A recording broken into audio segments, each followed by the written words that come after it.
Hello dear student, स्वागत करता हूं आप सबका एक बार फिर से बिहार बोर्ड के number 1 channel Bihar board study पे।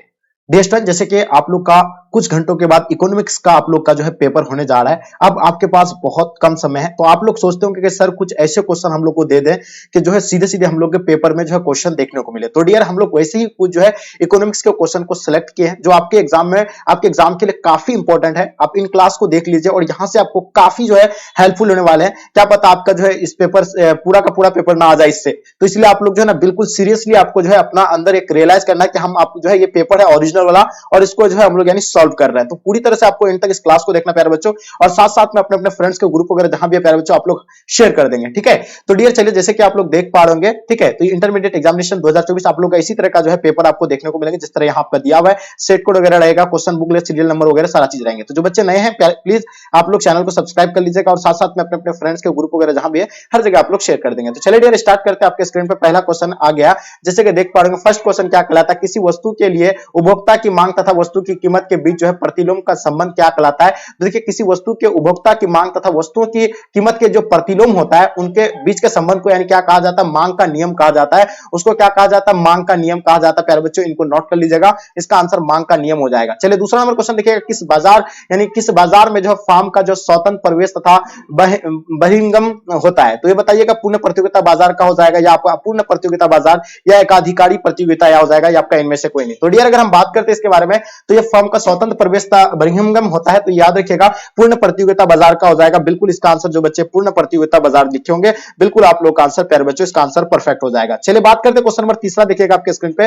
निम्न में से जो एकाधिकार की विशेषता कौन नहीं है इनमें से, यानी एकाधिकार की विशेषता की अगर बात करें तो एकाधिकार की विशेषता इनमें से जो है कौन सा नहीं होगा। तो डियर हम लोग जानते हैं कि जो नहीं है तो ये सभी होगा, ये एक क्रेता और अधिक विक्रेता ये भी बिल्कुल जो है नहीं है। इसका निकट स्थान मतलब स्थानापन्न की अभाव एंड नए फर्मों के प्रवेश पर जो है प्रतिबंध, तो इनका आंसर आप लोग को बताना है। लेकिन ठीक है, चलिए बताइए इसका आंसर आपका क्या हो जाएगा। बहुत ही आसान क्वेश्चन है, यानी मैंने इसलिए पिछले वाले क्लास में भी बताया था आपको। चलिए क्वेश्चन देखिएगा आपके स्क्रीन पे, 4 नंबर क्वेश्चन, किस बाजार में जो है वस्तु विभेद पाया जाता है। तो डियर याद रखिएगा, ये पूर्ण प्रतियोगिता में बिल्कुल नहीं, शुद्ध प्रतियोगिता में नहीं, एकाधिकार में पाया जाता है। और इसका आंसर आप लोग का जो बच्चे सी बताया प्यारे बच्चों, आप सभी का आंसर बिल्कुल परफेक्ट हो जाएंगे। क्वेश्चन नंबर 5 देखिएगा, किसने कीमत निर्धारण प्रक्रिया में जो है समय तत्व का विचार प्रस्तुत किया है। तो बताइएगा, वलरस का या आपका जे के मेहता या आपका मार्शल रिकॉर्डो। तो ये बिल्कुल हम लोग जानते हैं किसने जो है कीमतों निर्धारण प्रक्रिया में जो है समय तत्व का विचार प्रस्तुत किया है। तो डियर याद होगा, जे के जो है मेहता के द्वारा, यानी ऑप्शन आप लोग का प्यारे बच्चे बी, बिल्कुल जो भी बच्चे दिए बिल्कुल आप सभी का आंसर परफेक्ट आंसर हो जाएंगे। ओके, क्वेश्चन देखिएगा आपके स्क्रीन पे, बाजार मूल्य का संबंध जो है निम्न में से जो है किसका है। देखिए बाजार मूल्य का संबंध की अगर बात करते हैं तो याद होगा आपको, यानी अति अल्पकालीन मूल्य हो जाएगा। क्या हो जाएगा, अति अल्पकालीन मूल्य। इसका आंसर आप लोग जो बच्चे दिए होंगे बिल्कुल आपका आंसर प्यारे बिल्कुल परफेक्ट आंसर हो जाएंगे। यानी बाजार मूल्य का संबंध जो है किससे, अति अल्पकालीन मूल्य से हो जाएगा। ठीक है, तो इसको भी आप लोग जो प्यारे बच्चों नोट कर लीजिएगा। ठीक है, चलिए क्वेश्चन देखेंगे आपके स्क्रीन पे, अस्थायी पूंजी का उपभोग क्या है बताइएगा। देखिए अस्थायी पूंजी का उपभोग की अगर बात करते तो पूंजी निर्माण बिल्कुल नहीं होगा। घिसावट इसका आंसर आप लोग जो बच्चे घिसावट बिल्कुल बता रहे हैं, बिल्कुल ये भी नहीं होगा आप लोग का। इसका आंसर निवेश हो जाएगा। ठीक है, तो निवेश आप लोग जो है नोट कर लीजिएगा। आगे देखेंगे प्यारे बच्चों आपके स्क्रीन पे, घिसावट वे जो है किसमें जो है शामिल रहता है बताइएगा, है ना। घिसावट वे जो है ये किसमें शामिल रहता है, तो ये जीएनपीएमपी में होगा, यानी बिल्कुल इसका आंसर आप लोग का बिल्कुल ये राइट आंसर हो जाएंगे। राष्ट्रीय आय निम्न में से जो है किसे शामिल किया जाता है। तो देखिए राष्ट्रीय आय निम्न में से जो है किसे शामिल किया जाता है, तो याद रखिएगा इसमें जो आप लोग का क्या हो जाएंगे, है ना, हस्तांतरण भुगतान हो जाएगा या आपका यानी शेयर और जो है यानी बांडों की बिक्री से मतलब क्या होगा, प्राप्त राशि होगा, यानी काले धन से प्राप्त आय। तो बताइए इनके बारे में आप लोग क्या कहते हैं। चलिए बताइए नेक्स्ट क्वेश्चन की ओर चलते हैं। क्वेश्चन नंबर 10 देखेंगे हम लोग, निम्न में से जो है किसके अनुसार जो है मुद्रा वह धुरी है जिसके चारों ओर जो है समस्त अर्थ विज्ञान चक्कर लगाता है। ये बताइए ये जो है किसने कहा था। ठीक है, ये किसके अनुसार है ये चीज है, ये किसका मत है। तो याद रखिएगा ये मार्शल कहता है कि यानी मुद्रा वह धुरी है जिसके चारों ओर जो है समस्त अर्थ विज्ञान उसके चक्कर लगाते हैं। ठीक है, तो इसका आंसर आप लोग का बिल्कुल सी परफेक्ट आंसर हो जाएंगे। क्वेश्चन देखिएगा 11 नंबर क्वेश्चन प्यारे बच्चों आपके स्क्रीन पे आ गया। बताइए निम्नलिखित में से जो है कौन उत्पत्ति का साधन नहीं है। आपके सामने 4 ऑप्शन दिया हुआ है, इनमें से जो कौन सा एक उत्पत्ति का साधन नहीं है। भूमि की बात हो रही है, श्रम, मुद्रा एंड पूंजी। तो देखिए यहाँ आपका यानी किसका यानी उत्पत्ति का अगर साधन की अगर बात करें तो ये नहीं होगा। तो इनमें से जो आपका यानी भूमि जो है उत्पत्ति का साधन नहीं होगा, यानी ऑप्शन आप लोगों का ए, आप सभी बच्चों का आंसर बिल्कुल प्यारे बच्चों परफेक्ट आंसर जाएंगे। जो बच्चे ए बता रहे हैं बिल्कुल आप सभी का आंसर परफेक्ट होगा। क्वेश्चन नंबर 12 देखिएगा प्यारे बच्चों आपके स्क्रीन पे, किसने कहा अर्थशास्त्र कभी वास्तविक विज्ञान होता है। यानी किसने कहा अर्थशास्त्र कभी वास्तविक विज्ञान होता है और कभी आदर्श विज्ञान। तो ये किसके द्वारा, ये किसका कथन था। तो याद रखिएगा ये मार्शल का कथन था प्यारे बच्चों। ये चीजें आप लोग जो है बिल्कुल नोट कर लीजिएगा। ठीक है, तो जो भी बच्चे आप लोग मार्शल बताएंगे बिल्कुल सही है। किसने कहा? अर्थशास्त्र कभी वास्तविक विज्ञान होता था और कभी आदर्श विज्ञान। तो ये जो है मार्शल का मत था। आगे देखेंगे प्यारे बच्चों आपके स्क्रीन पे, इनमें से जो है अर्थशास्त्री में कौन जो है कल्याणकारी विचारधारा के नहीं है? तो इनमें से कौन सा एक कल्याणकारी विचारधारा के नहीं है?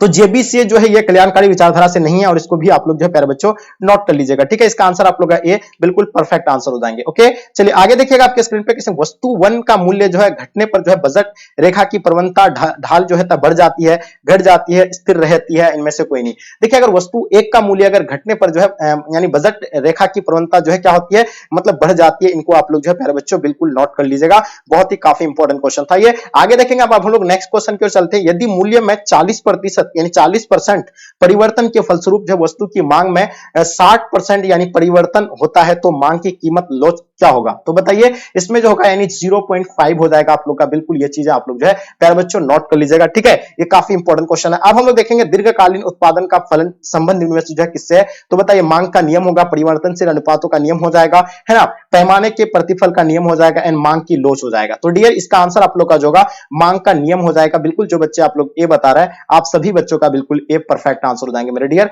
बहुत ही बढ़िया, एकदम जबरदस्त, नेक्स्ट लेवल। देखिए अल्पकालीन उत्पादन की दशा में एक विकासशील मतलब क्या हो जाएगा, विकसित उत्पादक किस अवस्था में जो है उत्पादन करना पसंद करेगा? तो डियर याद रखिएगा ये द्वितीय अवस्था में जो है ये करता है, और बिल्कुल ये चीजें जो है आप लोग याद कर लीजिएगा प्यारे बच्चों। इसका आंसर आप लोग का बिल्कुल बी परफेक्ट आंसर हो जाएंगे। क्वेश्चन नंबर 18 देखिएगा आपके स्क्रीन पे, क्या कहलाता है औसत परिवर्तनशील लागत क्या है? देखिए औसत परिवर्तनशील लागत के बारे में बात हो रही है डियर। तो ये जो होगा क्या होगा आपका, यानी कुल परिवर्तनशील लागत एक्स उत्पादन यानी नहीं इंटू उत्पादन होगा, या आपका यानी कुल परिवर्तन लागत प्लस यानी उत्पादन होगा, या आपका यानी कुल परिवर्तनशील लागत उत्पादन होगा। तो याद रखिएगा ये जो होता है आपका यानी कुल परिवर्तनशील लागत प्लस उत्पादन, यानी ऑप्शन आप सभी का बिल्कुल डी परफेक्ट आंसर हो जाएंगे। जो भी बच्चे आप लोग डी बता रहे प्यारे बच्चों, आप लोग का आंसर परफेक्ट होगा। देखिए फार्म का जो लाभ निम्नलिखित में जो है किस शर्त पर जो है पूरा करने का अधिकतम होगा?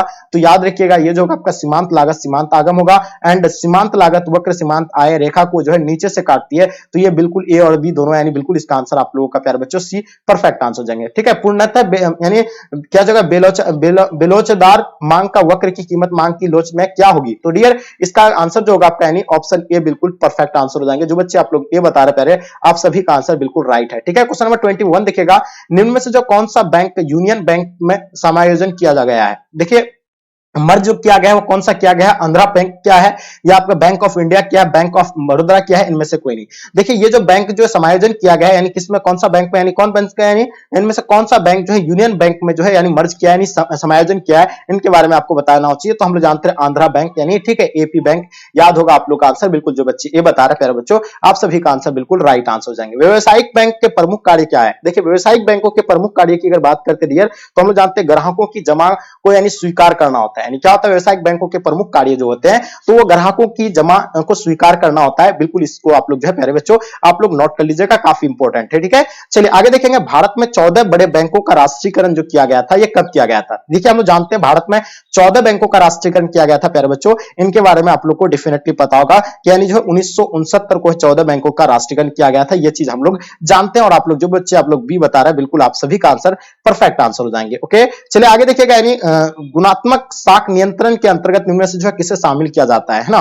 तो देखिए इसमें गुणात्मक साख नियंत्रण के अंतर्गत निम्न से किसे शामिल किया जाता है? तो साख की जो है क्या हो जाएगा, राशनिंग को शामिल किया जाता है, प्रत्यक्ष कार्रवाई एंड ऋणों की और सीमांत उत्पादनों में परिवर्तन, एंड आपका यानी इनमें से सभी। तो इसका आंसर आपका इनमें से सभी बिल्कुल डी राइट आंसर हो जाएंगे। ऐसे वे जो सरकार के लिए जो है किसी क्या हो जाएगा परिस्पत का यानी सृजन नहीं करते हैं, उसको क्या कहते हैं? तो याद रखिएगा उसको पूंजीगत वे कहते हैं। उसको क्या कहते हैं डियर? ये पूंजीगत वे कहते हैं। 25 नंबर क्वेश्चन का आप लोग का आंसर बिल्कुल डी राइट आंसर हो जाएंगे डियर। क्वेश्चन देखिएगा, एकाधिकार बाजार के लिए जो है कौन सही है? देखिए एकाधिकार बाजार के लिए जो है इसमें से जो आपका यानी कौन सा सही होगा? तो सीमांत समापीड़ित आगमन एंड लेस देन आपका क्या हो जाएगा, औसगत समापीड़ित आगमन, यानी इसका आंसर आप लोग का बी बिल्कुल परफेक्ट आंसर हो जाएंगे डियर। क्वेश्चन देखिएगा 27 नंबर क्वेश्चन आपके स्क्रीन पे आपके समक्ष में। देखिए निम्न में से जो है कौन सा सरकार द्वारा जो है उधार लेने के कारण की ओर जो है ध्यान आकर्षित करता है? तो इनमें से कौन सरकार द्वारा जो है उधार लेने के कारणों की जो है और ध्यान आकर्षित करता है? तो ये आंसर होगा आपका यानी राजस्व घाटा, यानी बिल्कुल घाटा, यानी ऑप्शन आप लोग का सी परफेक्ट आंसर हो जाएंगे। अर्थव्यवस्था में जो है यानी उत्पादित सभी अंतिम वस्तुओं तथा सेवाओं का जो है सामान्य मापदंड क्या है ना? तो इसमें अगर मापदंड की बात करते हैं तो डियर स्टूडेंट ये आपका जो मुद्रा रुपया यानी मुद्रा हो जाएगा, जिसको हम लोग रुपया कहते हैं, ठीक है। तो इसका आंसर आप लोग का बिल्कुल डी जो है आप लोग का सभी का आंसर परफेक्ट आंसर हो जाएंगे। क्वेश्चन देखिएगा 29 नंबर क्वेश्चन, बजट निम्न में से जो है कौन सा शब्द है। तो बजट के बारे में आप लोग बताना ये शब्द जो होगा आपका यानी कौन सा होगा। तो बजट की अगर बात करते हैं तो बजट जो शब्द होगा फ्रेंच भाषा का शब्द है और ये बिल्कुल इसका आंसर आपका सी परफेक्ट आंसर होगा। यदि उसके मूल्य में परिवर्तन को जो है अनदेखी करके एक वस्तु की मांग की गई मात्रा अपरिवर्तित रहती है तो वस्तु के लिए जो मांग वक्र क्या होगा, तो उसमें जो मांग वक्र जो होती है उसमें क्या होता है नहीं लंबवत होता है। बिल्कुल ये चीजें आप लोग जो है प्यारे बच्चों नोट करते चलिएगा। ओके, क्वेश्चन देखिए मांग का नियम जो होता है वो क्या होता है। देखिए आपको मांग का नियम बताना है डियर, तो इनके बारे में आप लोगों को पता होगा। मांग का नियम जो होता है एक क्या होता है गुणात्मक क्या होता है विवरण होता है ना। तो मांग का नियम है क्या, एक गुणात्मक विवरण, यानी इसका आंसर आप लोग का प्यारे बच्चों भी आप सभी का आंसर बिल्कुल राइट आंसर हो जाएंगे। क्वेश्चन देखिएगा मुद्रा एक मध्यवर्ती वस्तु है जिसने जो है किस प्रक्रिया को जो है सरल कर दिया है। तो देखिए हम लोग जानते हैं मुद्रा एक वह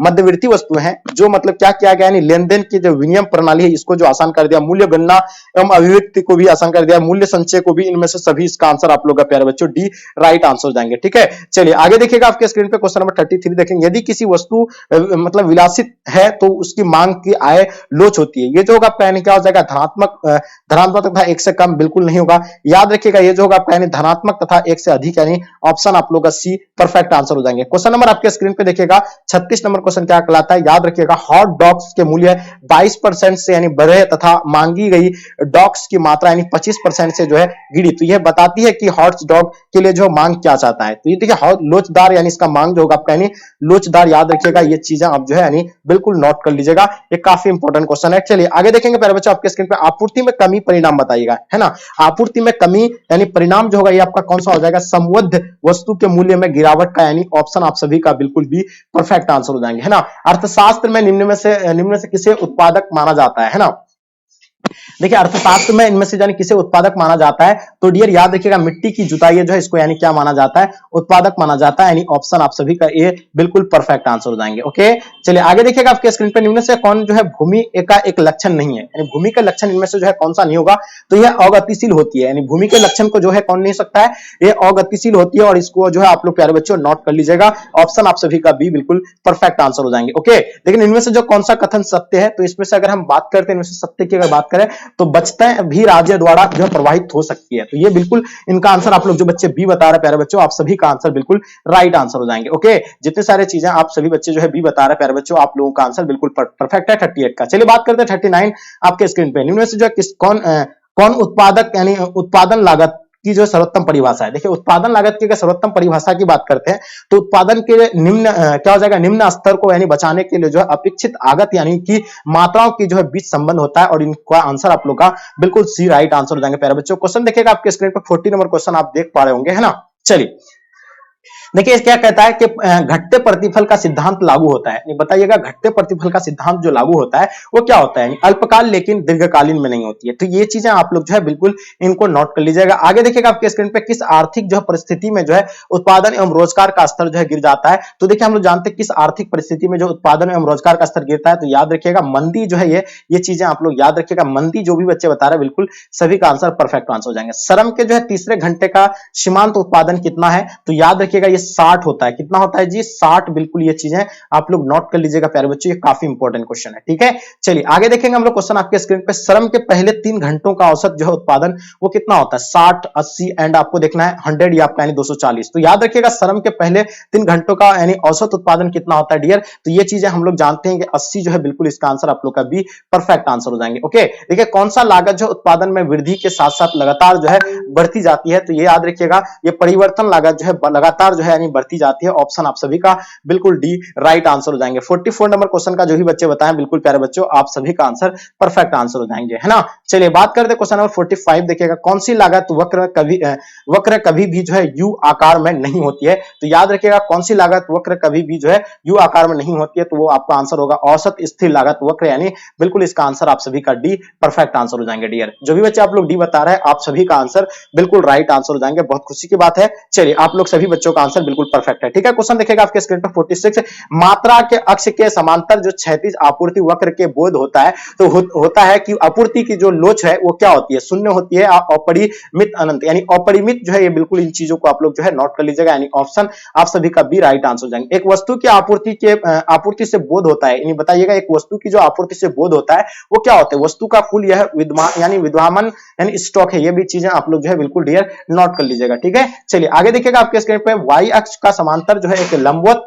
आपूर्ति वक्र से बोध होता है कि ये जो है आपका यानी आपूर्ति की लोच क्या होगा, तो ये देखिए आपको पता होना चाहिए, शून्य जो है, इन चीजों को आप लोग नोट कर लीजिएगा। इसका आंसर आप लोग का शून्य, प्यारे बच्चों, आप सभी का आंसर बिल्कुल राइट आंसर हो जाएंगे। ओके, देखिए 48 जो भी बच्चे बताएं आप सभी का आंसर बिल्कुल राइट आंसर हो जाएंगे। ओके, चलिए अब देखेंगे हम लोग क्वेश्चन नंबर 49 देखिएगा, निम्न में से जो कौन सी बात यानी मतलब उदासीन वक्र का एक लक्षण है। देखिए हम से जानते हैं कि इनमें से कौन सी बात जो है उदासीन वक्र का एक लक्षण हो सकता है, तो ये मूल बिंदु के प्रति उन्नतदार होते हैं, या आपका यानी मतलब क्या होता है, प्रतिस्थापन की जो है सीमांत दर सतत रहती है, तो ये चीजें हम लोग जानते हैं, और ये चीज इससे पहले वाले क्लास में मैंने बताया था आपको, ये मूल बिंदु के प्रति जो है यानी क्या उन्नतदार होते हैं, और इन चीजों को आप लोग जो है डियर ये नोट कर लीजिएगा, काफी इंपॉर्टेंट है। ठीक है, चलिए आगे देखिएगा आपके स्क्रीन पे 50 नंबर क्वेश्चन, गिफिन वस्तु के संबंध में मांग वक्र होगा। देख बताइएगा गिफिन वस्तु के संबंध में जो मांग वक्र होता है वो क्या होता है डियर, तो हम लोग जानते हैं बाईं और पीछे की ओर जो है गिर रहा है, तो ये चीजें आप लोग नोट कर लीजिएगा, ऑप्शन आप लोग का सी, आप सभी का आंसर परफेक्ट आंसर हो जाएंगे। तो डियर और भी इसका हम लोग नेक्स्ट क्वेश्चन आप लोग को